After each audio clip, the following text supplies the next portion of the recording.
They're prescription. These?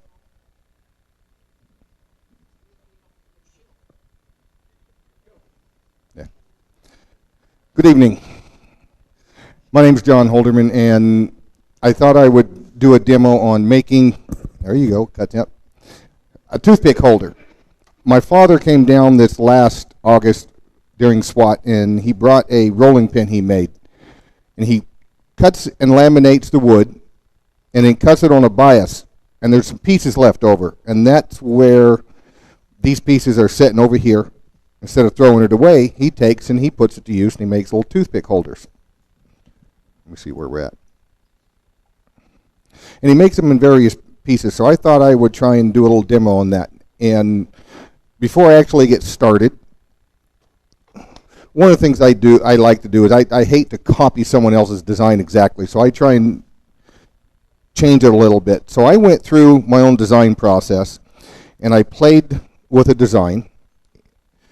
Kind of went ugly, and this is too short, it doesn't hold any toothpicks, so either you got to buy smaller toothpicks or just decoration, right? Well, I thought about making a little pump out of it. It works real good.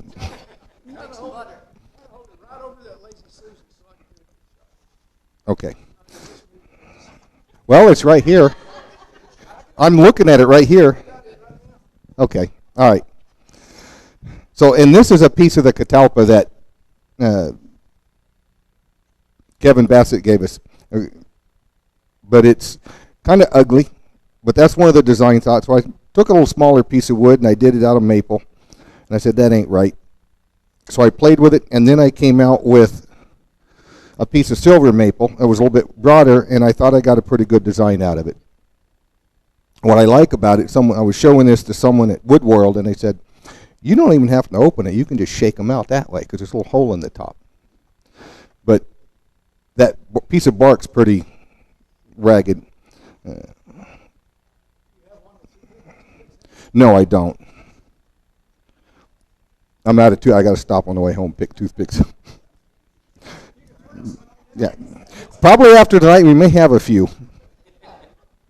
But when I was turning this was really, if you take a look here, I could hear something rattling, and this is actually loose.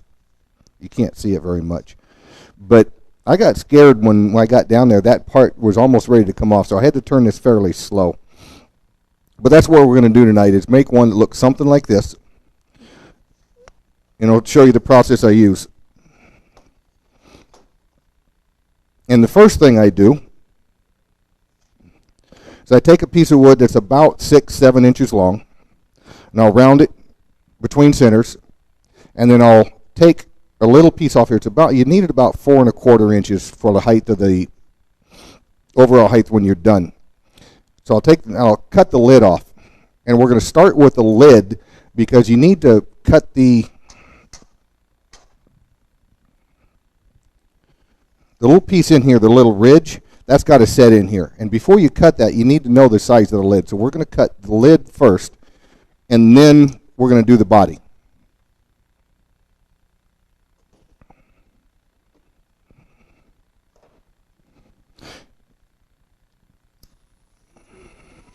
I am now, for now anyway. Okay. First thing I'm going to do is clean that up a little bit.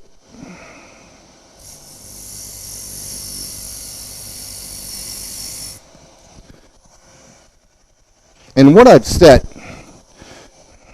if you take a look at my calipers, I put these on a grinder and rounded them off. So when I place them up here, it doesn't catch and it doesn't throw it at you. I'm glad you people in the first row are probably happy about that. But I've set these for 1 3/4 inches.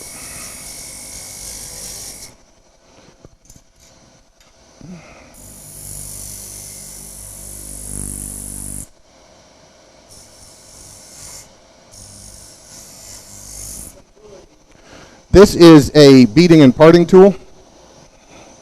It's a 3/8 inch wide. You can use a parting tool. You can use anything that cuts. You can even use a skew. If you take a skew and use a skew to do this, Anything with a flat spot would work. What's that? Okay. So that's 1 3/4 inches, and I would go ahead and sand and finish that. And now I need to drill the hole for the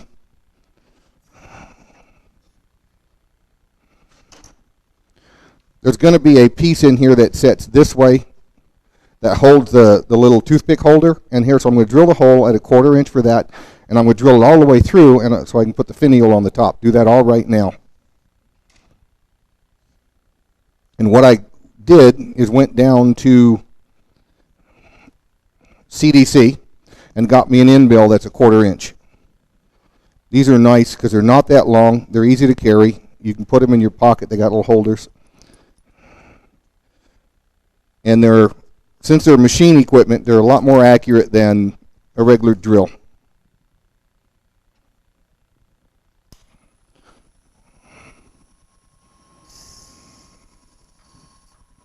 This is not dead center. So, it's going to be slightly larger than 1/4 inch.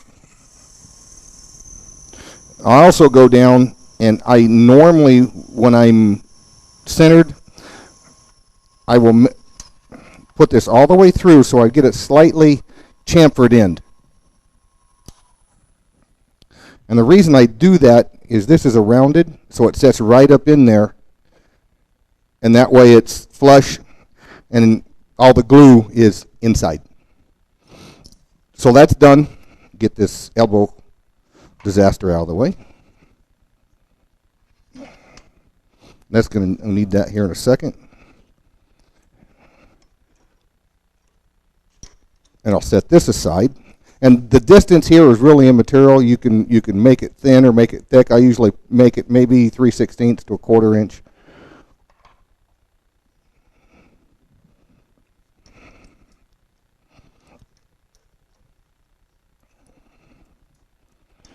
Then on the body,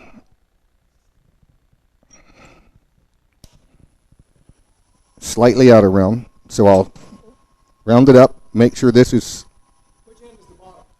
This is the bottom over here. This is going to be drilled, so I have to make that the top.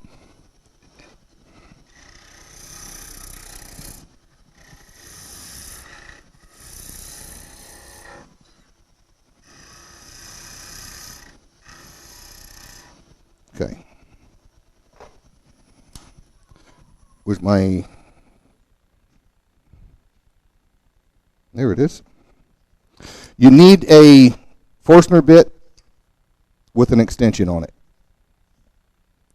because it's going to go in about that deep. All right. So I've got a line here. You can barely see it. I'm going to have to bury this thing about that deep. This I got from Woodcraft. This is a Bormax. And I got the Bormax extension. What I like about this, if you notice, there is not just a single set screw. There's 4 set screws, 2 here and then 2 on each side. So it really stays in there. It doesn't twist at all. It's not cheap. Yeah, this is not lined up at all. As you notice, it's starting to shake. You can't get in there from there. Look in this camera, and I'll show you what I'm seeing. Right in here, you can see that the hole is actually bigger than the Forstner bit. So this is not dead center. So my 1 3/4 inch is, hopefully it's going to be okay.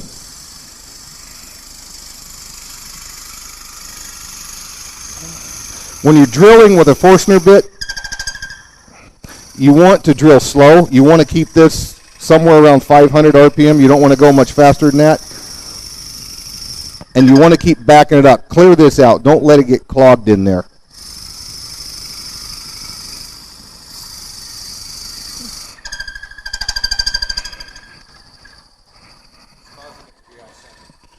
This is not dead center. It's not lined up. The centers here are not dead. Yeah, we need, give me a file and couple hours, we'll make it right.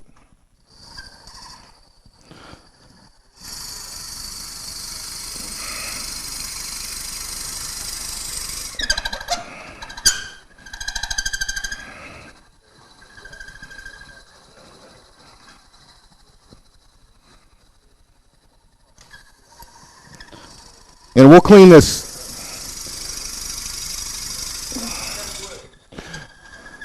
This is big leaf maple.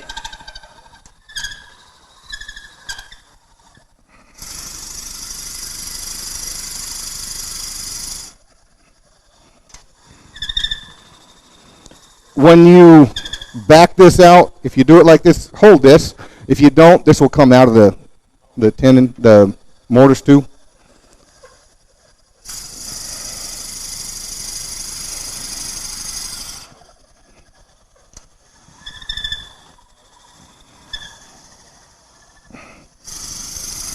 And if you can look overhead, I've got my line that's right here.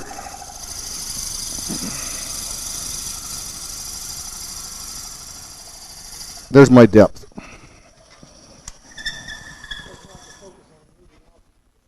Yeah.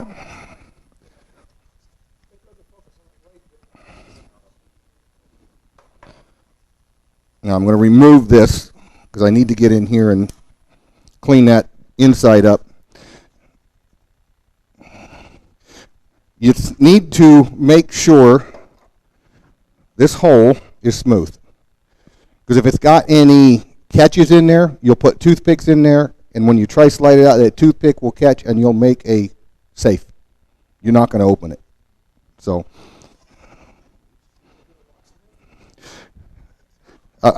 you can go to your wood shop and get a saw, or get an axe. There you go. Get some of that fungus he was talking about. It'll take care of that problem over time. But what I'm using here is this is a tool that Cindy Drozda designed. It's a negative rake scraper. Right over the piece. All right. And what I'm going to use is this edge right here. I want this hole to be as smooth as I can get it, so I'm going to try and run this down the side.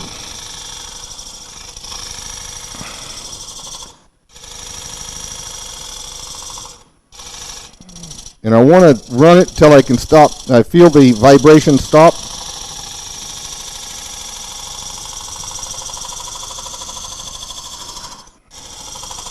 You can tell that, get down to the bottom, you can see the shake in the tool.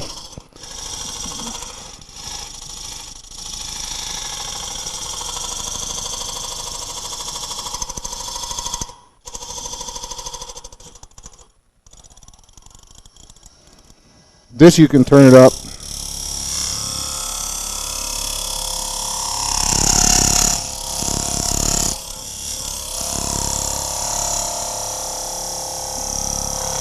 Okay.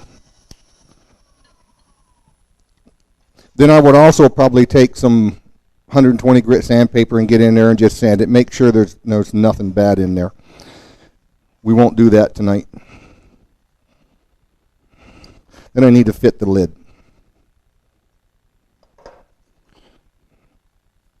Make sure you fit this side, not that side. That's by experience.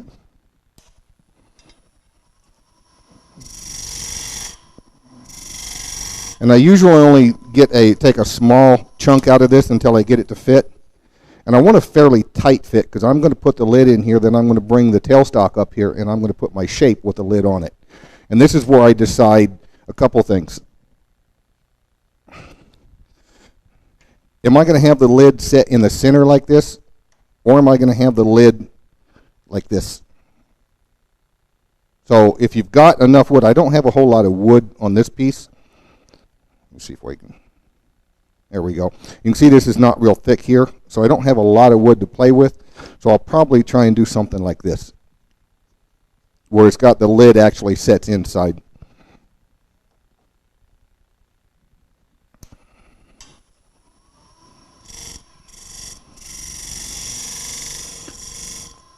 But my first goal is to get the lid to fit. Once I get that, then I'll make this recess a little bit deeper.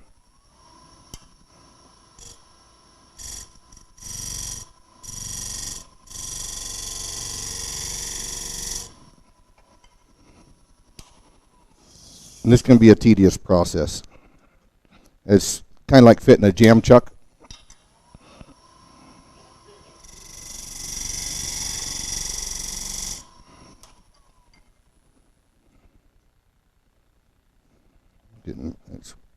All right. It's a little tight, but it's there.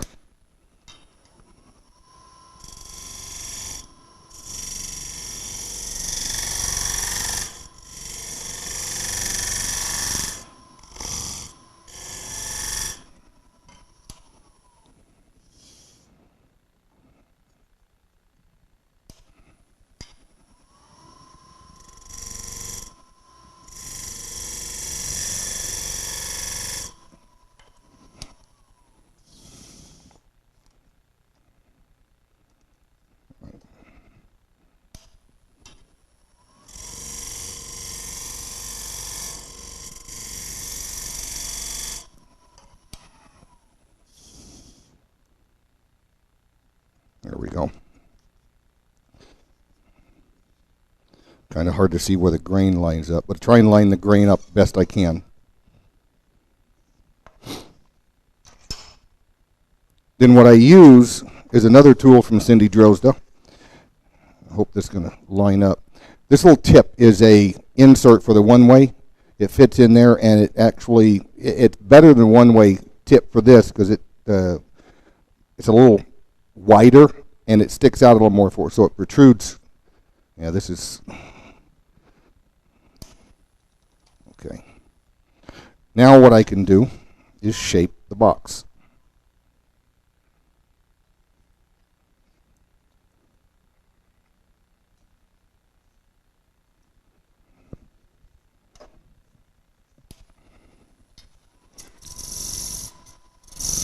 Round it all off.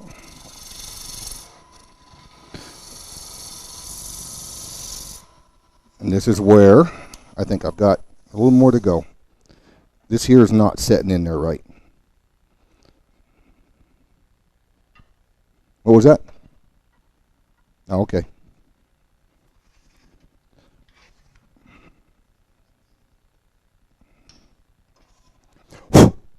Make sure your shavings are cleared here because it will get it out around your lid.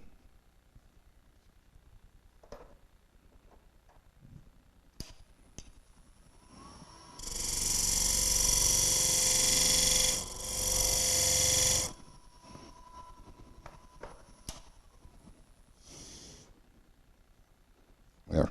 That's going to fit on better.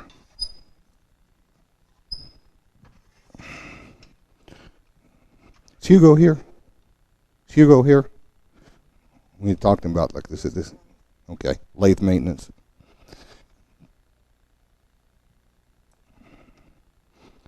The first thing I'm going to shape is this top. I want the top shape so I can get ready and then pull this lid off.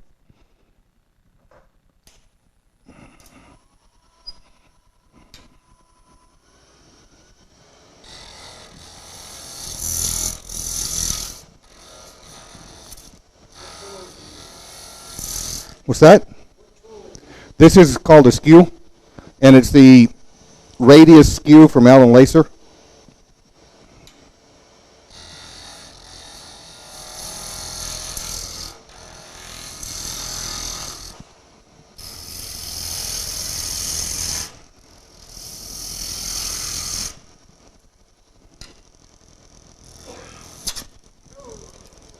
That happens from time to time.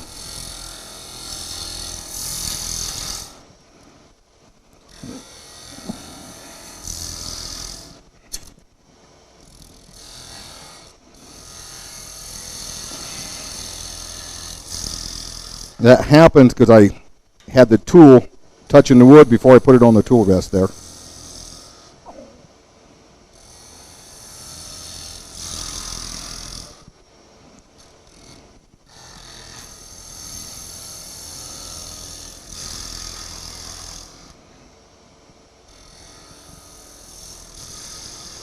What I'm trying to do is whittle this down so that the lid is recessed inside.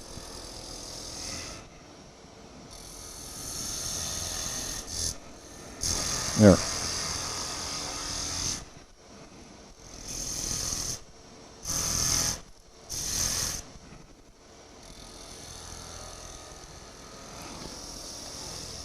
And this, little burn mark in there.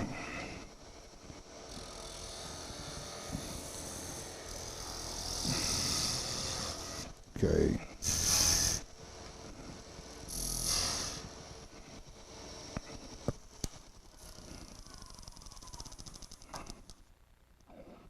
I need to clean that up a little more.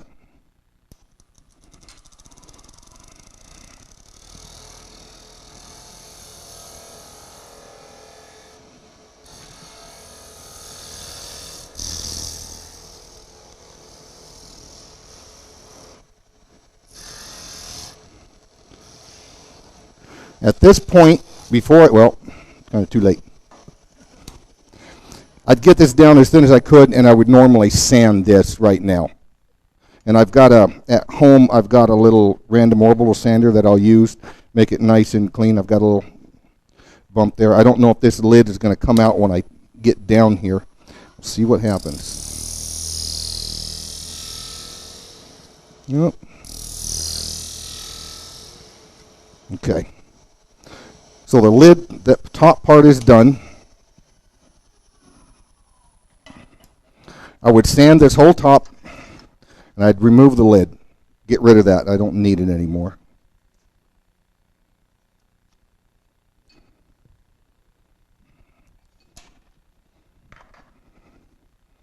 And then the rest of it's just basic shaping, but I want to make sure of one thing.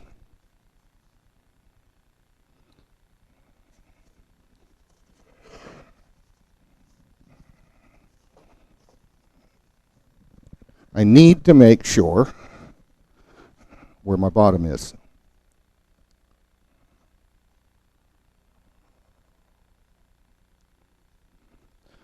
That's the bottom of the inside of the hole. So the bottom of my piece is going to be about right there.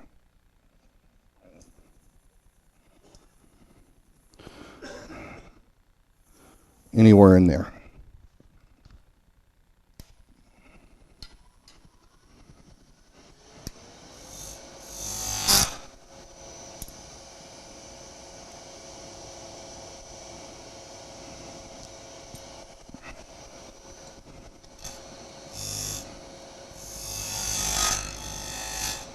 Okay.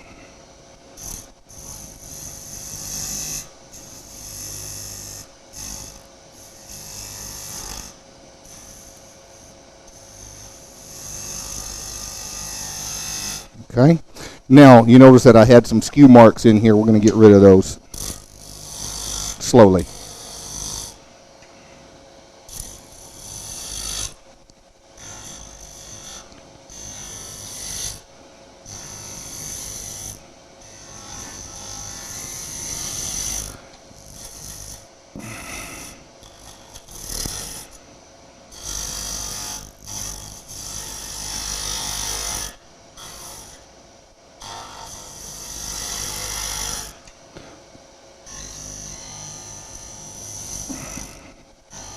All right.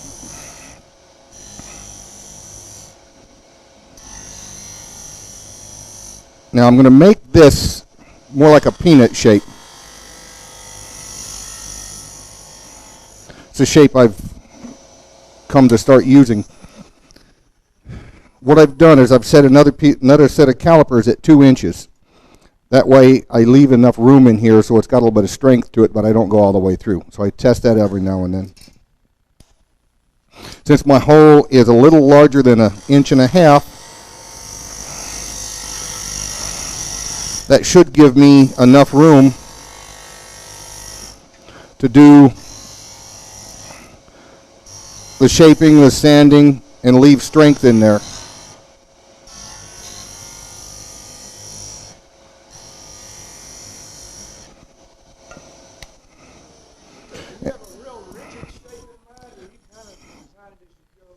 I'm just kind of using this general shape.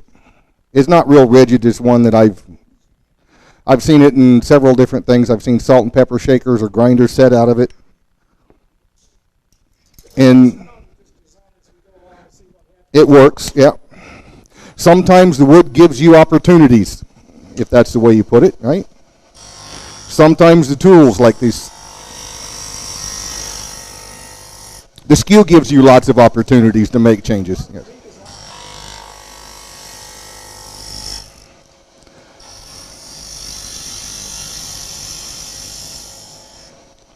But the one thing about the skew, it usually leaves a really nice finish on there.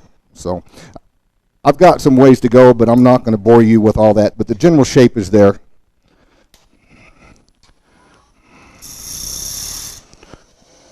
Then I'm going to shape the bottom a little bit, make sure it's right.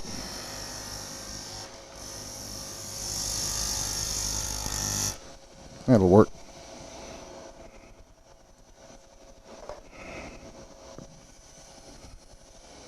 And then I'm going to part it off. So do you need to do any sanding at this point? Or?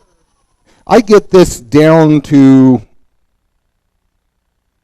about between a half an inch and an inch before I do my sanding. That way I can get in here and clean that edge on the bottom up, get rid of that.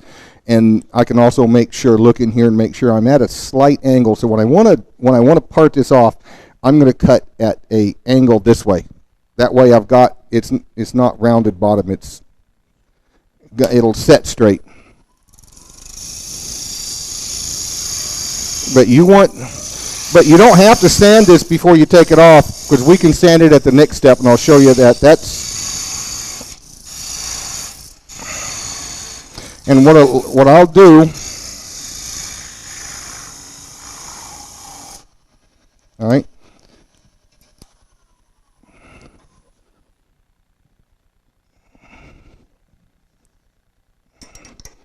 Now the next piece of wood, this is no longer usable. Where'd I stick it?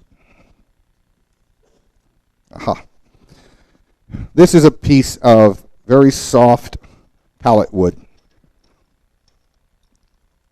You need to make sure it is perfectly square before you use these jaws, or you put it between centers and you make a dovetail tenon if you got dovetail jaws. I like these square profile jaws from One Way. They're real good for these square pieces.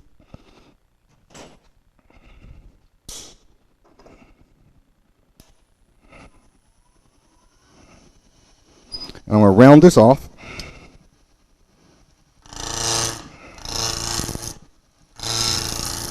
And square the end up.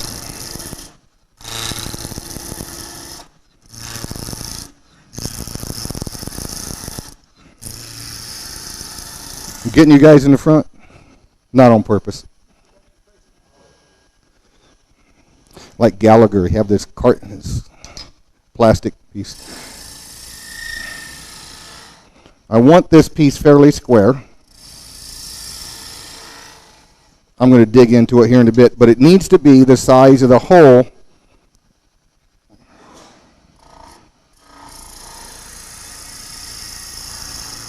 Okay, and that's good enough.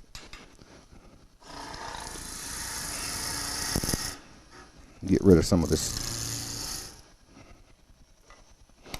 And I'm going to fit this in here.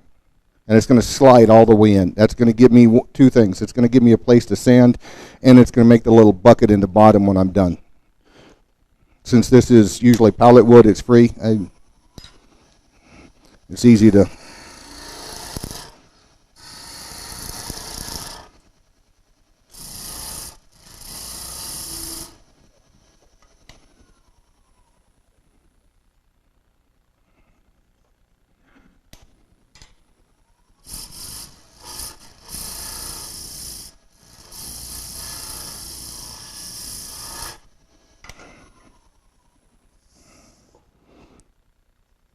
There. So that's just about the right size.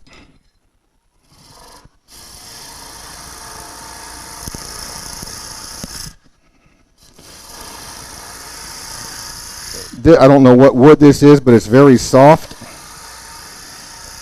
and it does like to throw things.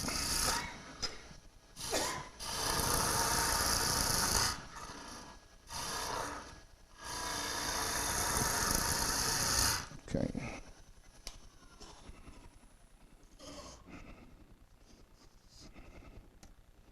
That may not come off, huh?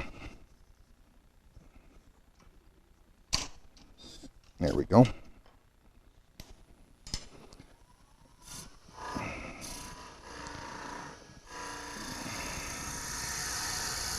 Okay. I want this a tight fit, so I don't want it real loose, but there we go. It doesn't have to be much more than that. Then I can bring the tailstock up.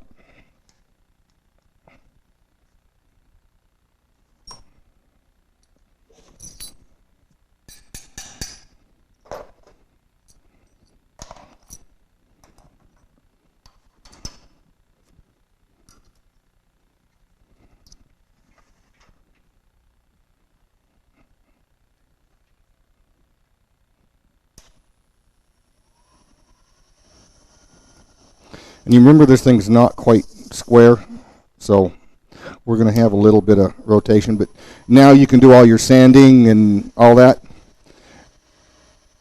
Finish this little into it, which we're not going to worry about tonight. But that's when you sand it. You do your bottom, clean that up, and you'll end up basically with that.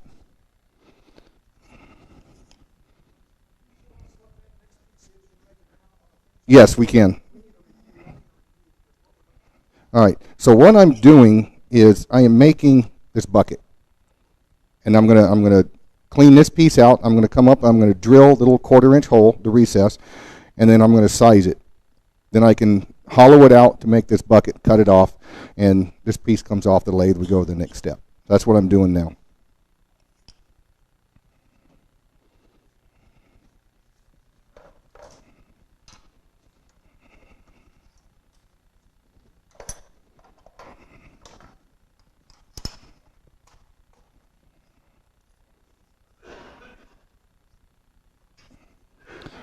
And again, this is going to be a 1/4, a little bit bigger than a 1/4.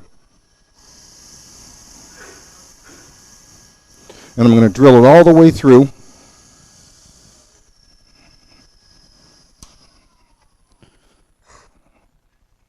Since this is softwood and this is a short piece, that doesn't hurt that much.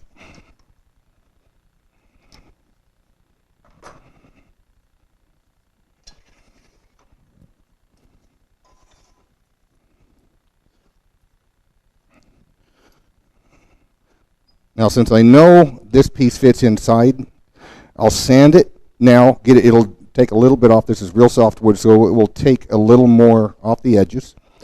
Then I'll take my beading and parting tool.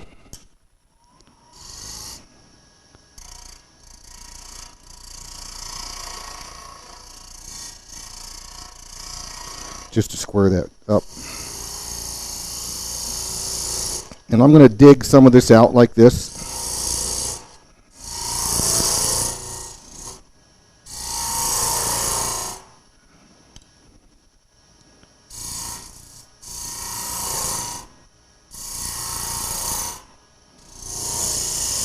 And I'm digging it in stages because this edge here, if you try and dig it all the way, this is going to come up and bump the outside and it's going to push your tool in. You're not going to get a clean piece. But what I'm trying to do is I'm going to make it about as deep as this bevel. So that's about as deep as I want to go.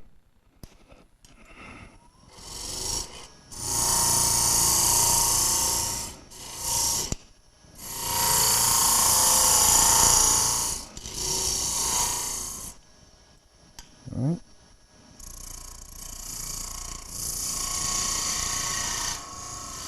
Okay.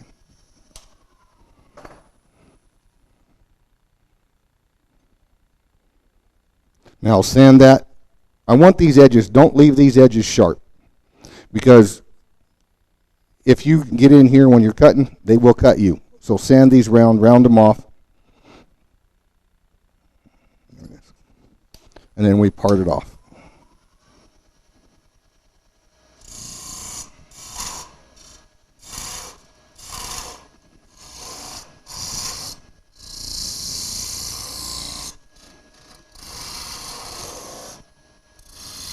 You got to be careful with this because remember you put a 1/4 inch hole down there.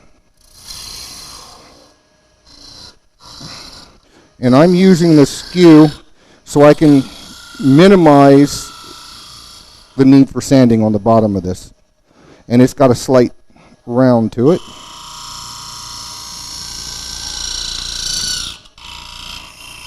There we go.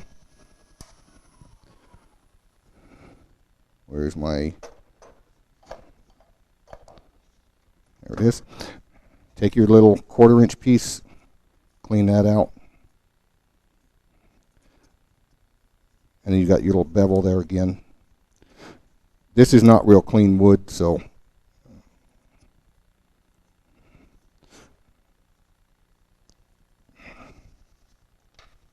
And there's the little bucket that goes that's going to hold the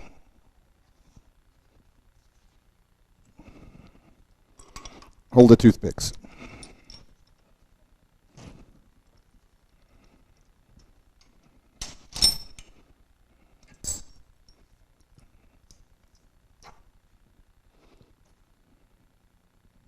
Now we get to make the finial and the little shaft inside that holds everything.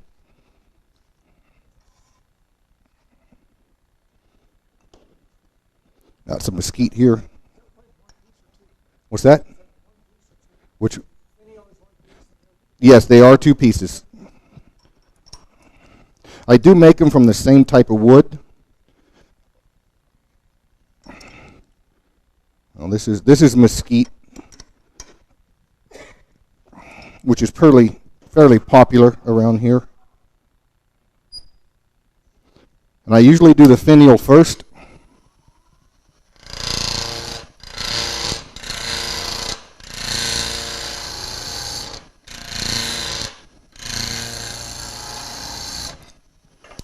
I think I'm a little high.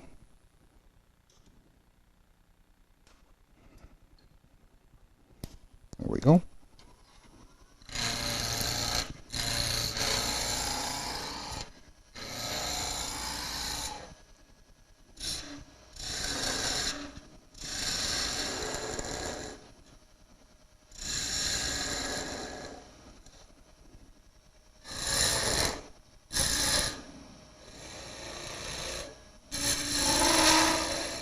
Yeah, this is a little longer than I normally use.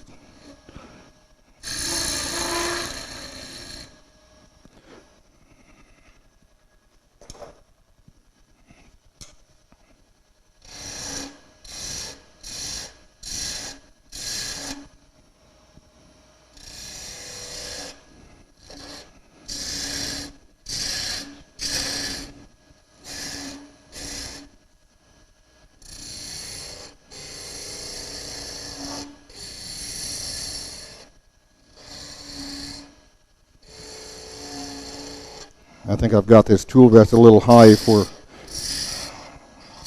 but we'll make do.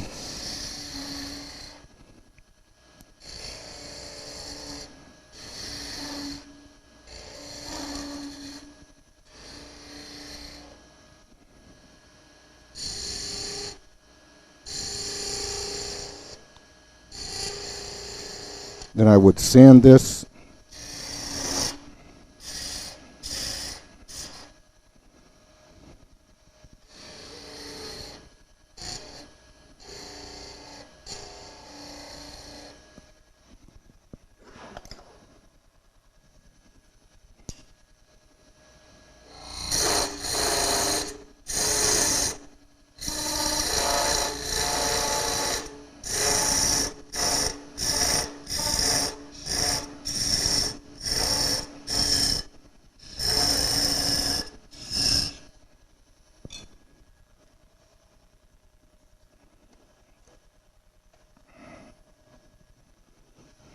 In a lot of instances, I would have a tool with a wrench with a ground off piece in here Because this is so long and flexible, I don't want to do that. I want to come at it from both sides. That is a 1/4 inch wrench. We'll get that in a minute. Then what I want to do is I want to make sure that that is undercut.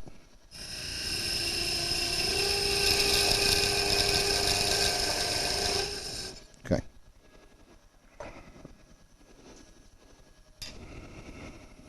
Then I would sand it.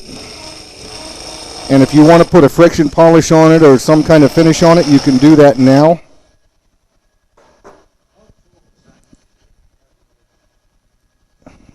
That is a parting tool, just to ground it a little different.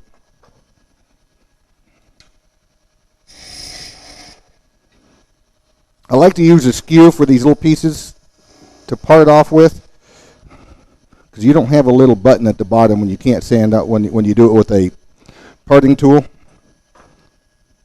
Makes a nice clean cut, and that'll fit on the top. The lid is where it's going to go. But now we get to do the other piece. The first thing I'm going to do is I'm going to make sure it fits this piece here.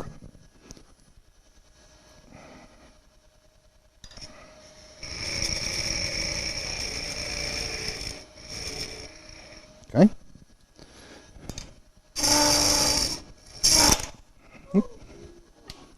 Yeah, this is a little bit longer than I normally use, but see if we can get it back in shape. I don't have a shorter piece. Well, I do.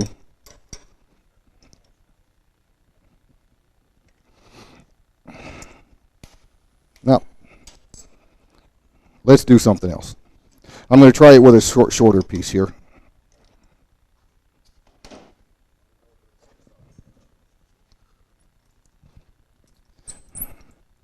There. We'll try one of these things.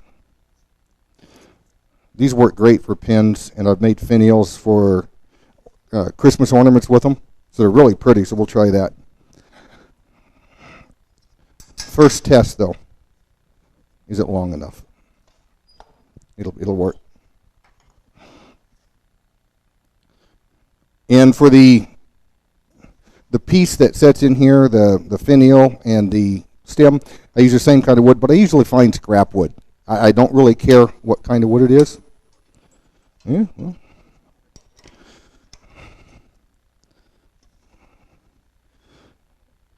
No, not very square either. Yeah. I'll have to talk to the company that makes this.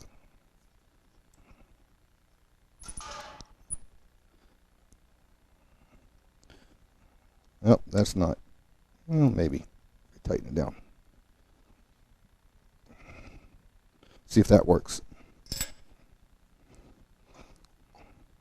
You guys in the front, got your shields on?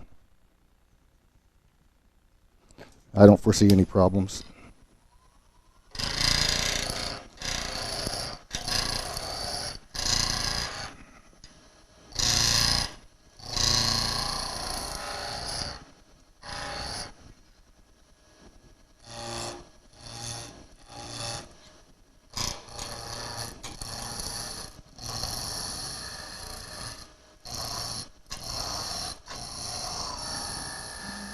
Yeah, I think this will be okay.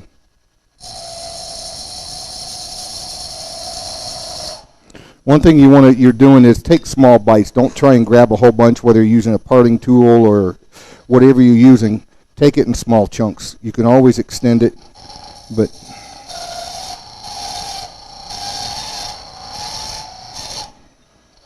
there we go.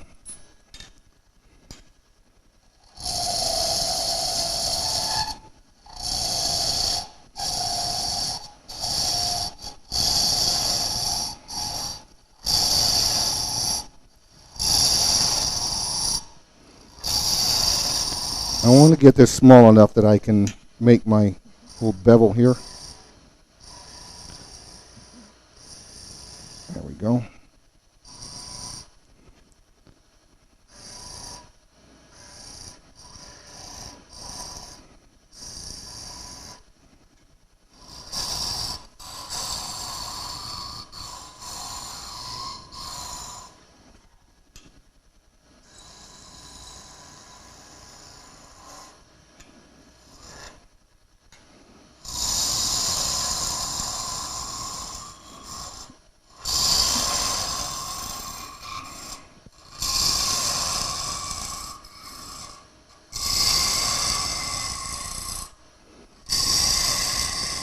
And about this time, I'd come back and sand all of this up.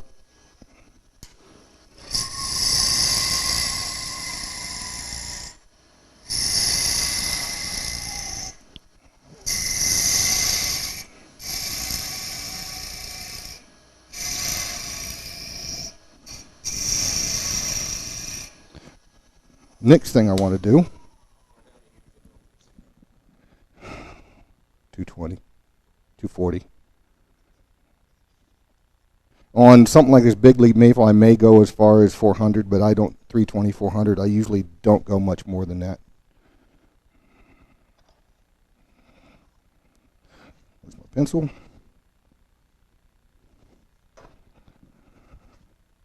Right.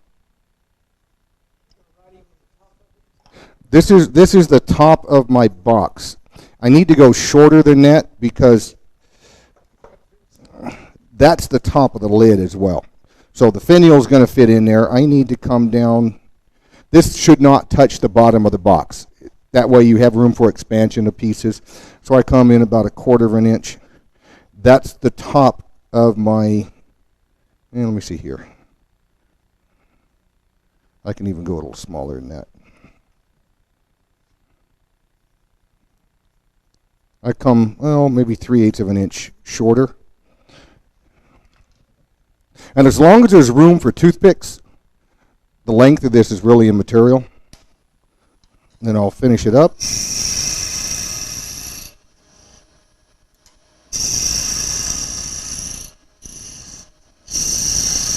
And about here, I'm going to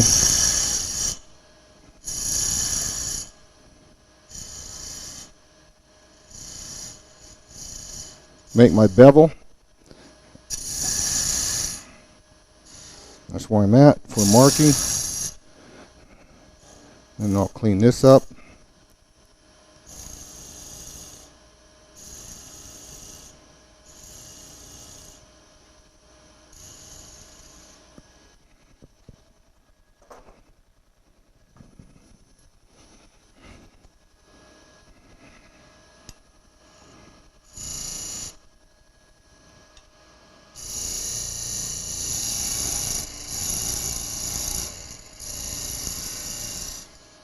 Okay, there goes the other one.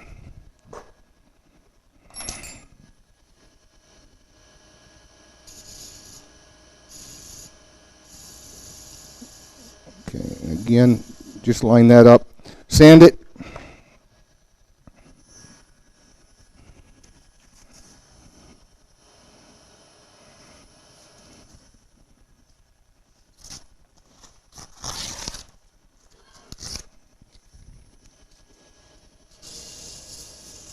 Just to make it a little smooth. What I really want to do is just get the tool marks out of it.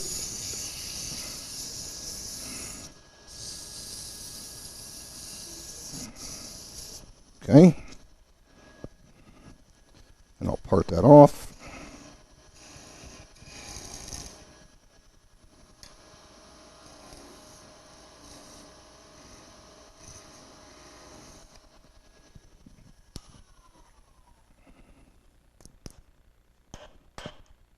Okay, fits.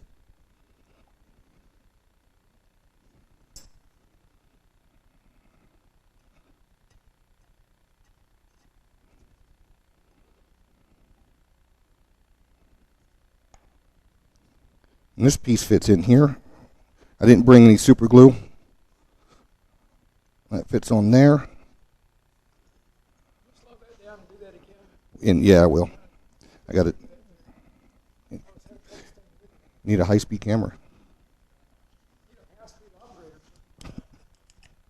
Okay. There you go.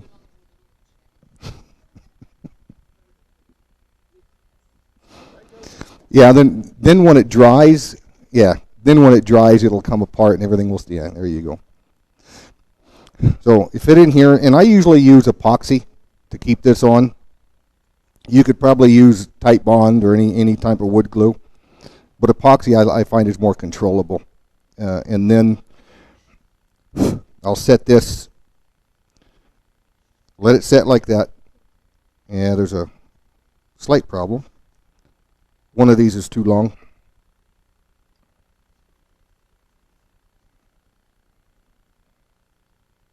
I don't know if I can shorten this. The good thing about a lathe is you can take a sanding disc, one of those 2-inch sanding discs that has a little piece that sits in a drill bit, lock it in one of these, grind that little piece down until it fits. Real quick and dirty.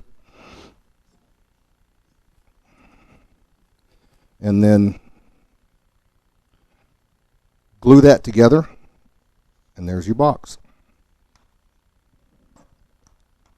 Well, it was.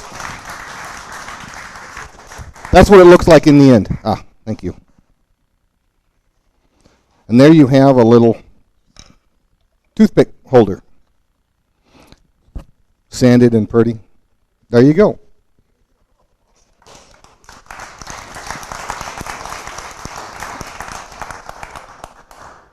Any questions?